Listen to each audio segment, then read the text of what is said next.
नमस्कार भाइयों, जैसा कि आप देख रहे हैं कि इसमें सर्दी बहुत ज़्यादा है। सर्दी से जो कमज़ोर लोग हैं वो ज़्यादा बीमार पड़ रहे हैं, तो सब लोग अपना ख्याल रखिएगा, गर्म पानी का इस्तेमाल करिएगा और पैरों को और स्पेशली कान को ज़रूर बंद करके रखिएगा। अगर आप बाइक से चल रहे हैं तो मास्क भी लगाइएगा, जिससे नाक के द्वारा ठंडी हवा आपके शरीर में प्रवेश ना कर पाए। तो सब लोग अपना ख्याल रखिएगा। और आज हम जिस कहानी का जिक्र करने जा रहे हैं, इसमें उत्तर प्रदेश के कई जिलों के कई गांव में आज भी जैसे ब्राह्मण वर्ग है, उच्च वर्ग जो भी हैं, ये बहुत ही दबंगई और गुंडई पूरे गांव को अपनी मुट्ठी में करके या कब्जे में करके रखते थे, उनका शोषण करते थे। ऐसे ही हमारे लखीमपुर ज़िले में यहाँ से 15-20 किलोमीटर की दूरी पे एक गांव है। वहाँ पे करीब 60 साल से वो लोग काबिज हैं और उस गांव में लगभग कई जात के लोग हैं, उसमें वर्मा भी हैं, कई जात के लोग हैं। लेकिन जो ब्राह्मण परिवार है वो 60 सालों से सबको अपनी मुट्ठी में करके रखा था, शोषण करता, दारू वारू भी बहुत पीते थे। तो हमारा जो ड्राइवर था वो उसमें वर्मा था, उसी के थ्रू ये केस मेरे पास आया था। एक मास्टर साहब थे, उनके 2 लड़के थे, उनकी भी कुछ जमीन का विवाद इन्हीं ब्राह्मणों से चल रहा था, कब्जा कर रखे थे। जब वो मेरे पास आए, मैंने उनकी पूरी कहानी सुनी, तो मैंने उनसे यही कहा कि देखिए, मैं कोई भी काम लीगल तरीके से करवाती हूँ, जो भी है। तो हमने उनके कागज़ लिए, फिर हम तहसीलदार साहब से मिले, हमारे अच्छे परिचित थे, उन्होंने पूरे कागज़ दे के बोले रही थी इसमें कुछ है ही नहीं, वो खाली परेशान कर रहे होंगे। तो उन्होंने कानून को दे दिया, लेखपाल दे दिया। और इसके पहले भी लेखपाल कई बार गया, तो लेखपाल डर गया, बोला कि ऐसा है हम जाएंगे नहीं, वहाँ मारपीट बहुत हो जाती, वो लोग मारपीट बहुत करते हैं। ऐसा हुआ कि 2 बार पुलिस वाले गए, उनको भी एक छप्पर टाइप का पड़ा था, उसमें खम्भे 2 बने थे, ये जो नहीं होता खजूर का पेड़, देसी खजूर का जो पेड़ होता है, इसके बड़े बड़े लट्ठे टाइप के थे, उन्हीं के खम्भे बने थे, उन्हीं में उन्होंने बांध के सबको मारते थे। ये 2 बार ऐसा हुआ, पुलिस वाले ने उनको भी मारा। अच्छा, हम इन सब चीज़ों से अनभिज्ञ थे, कोई भी काम होता है अगर लीगल है तो हम उसमें चले जरूर जाते हैं। तो कानून को साहब ने कहा, तो हमने कहा परेशान मत हो, पुलिस अगर ऐसा लगेगा कुछ गड़बड़ तो मारपीट अब की नहीं होने देंगे और हम लोग तुरंत पुलिस को बुला लेंगे।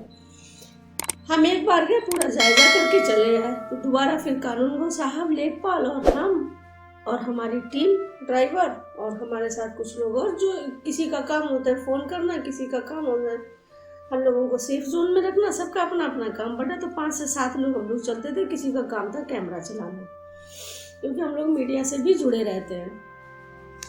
हम लोग गाँव में पहुँचे, कानून को साहब ने वही चैन जंजीर जैसा होता है उससे नापना शुरू किया, और वो दारू पिए रहते थे। इसे होता कि दारू पी के उसने करी तो माफी मांग लिया हमने।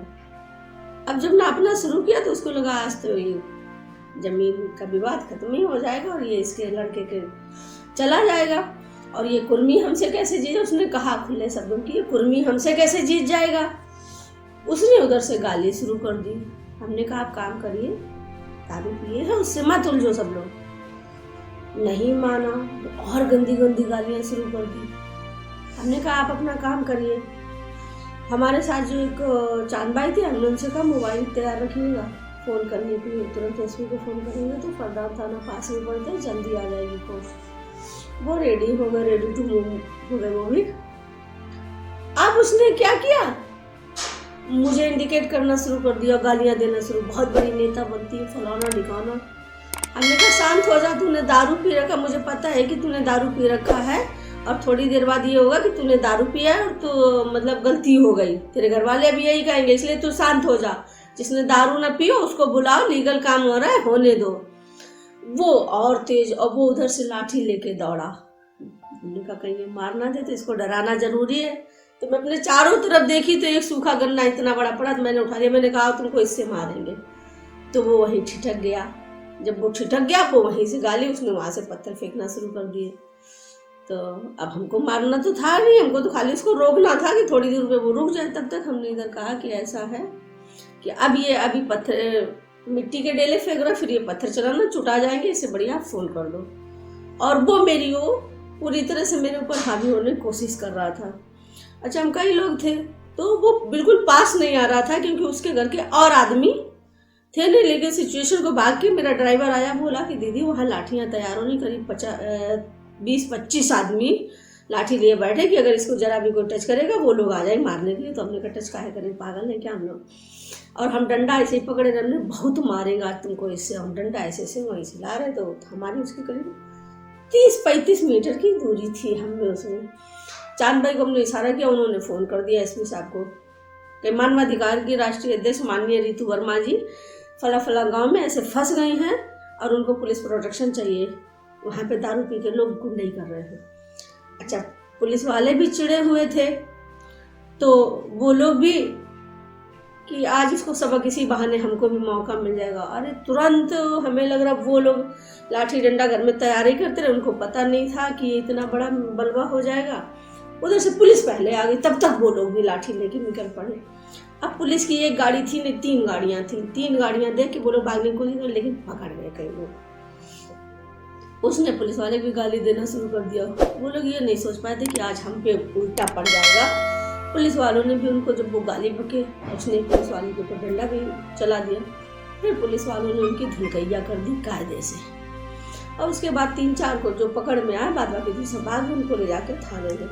हमने कहा इसने अंतर्राष्ट्रीय मानवाधिकार सुरक्षा संघ की राष्ट्रीय अध्यक्ष रितु वर्मा पे इसने हमला किया है और जब तक मेरा एप्लीकेशन नहीं आ जाए आप छोड़ नहीं सकते इसको। कोतवाल साहब बोले ठीक, बोले कि चले गए। अब उनके एक जो वकील थे उनका फोन आया, रितु ये अच्छा नहीं कर रहा। अपने दादा वकील आप हो, आप अपना काम करो, हमको अपना काम करने दो, मुझे कोई मारेगा इसे मार देगा किसी दिन, और आप बीच में क्या नेता नगरी इस तरह गंदी नेता नगरी करेंगे, शांत रहिए आप। रात तक तो मैंने एप्लीकेशन नहीं भेजा।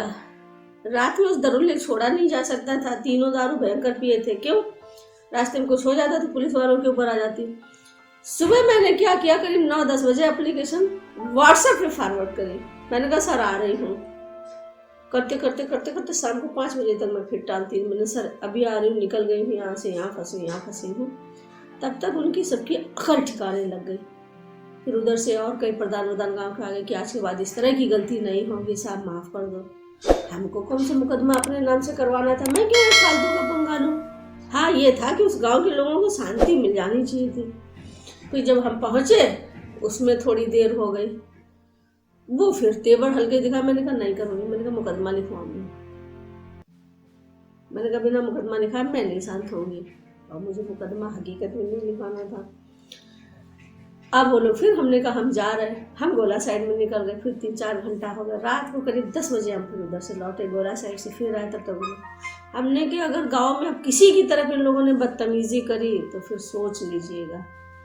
सब उसमें बाकायदा लिखा पड़ी हुआ कि अब ये दोबारा इस तरह से किसी को नहीं परेशान करेंगे। उसका खेत भी नप गया, उसका हो गया। और 60 साल से जो उनकी गुंडाई थी, बहुत ही सूझबूझ से कोतवाल साहब की, आप पूरे पुलिस विभाग की, मतलब उस थाने के फरदान थाने के पूरे उस समय जितने भी वहाँ पे कर्मचारी जितने भी थे, उन सबका बहुत बहुत धन्यवाद कि बहुत ही सूझबूझ से उस गांव में 60 साल की दबंगई को उन्होंने ख़त्म किया। भले मैं उसमें मतलब एक जरिया बनी थी, लेकिन उनका भी एक बहुत अहम रोल था। तो गाइस, कैसी लगी ये कहानी? और अगर आपके आसपास इस तरह की गुंडई हो रही है, इस तरह से दबंगई हो रही, आप आज़ाद भारत के नागरिक हैं, आप आज़ाद हैं। अपने अधिकारों के लिए आप लड़ना सीखिए और अपने बच्चों को पढ़ाइए जरूर, जिससे आप नहीं जो सीख पाए वो आपके बच्चे सीखें। और ये जो शोषण हो रहा है समाज में, जो इसमें गंदगी फैली हुई, इस गंदगी को कम करने के लिए आप सबको एकजुट होना पड़ेगा, मेरा साथ देना पड़ेगा, मेरे साथ आना पड़ेगा।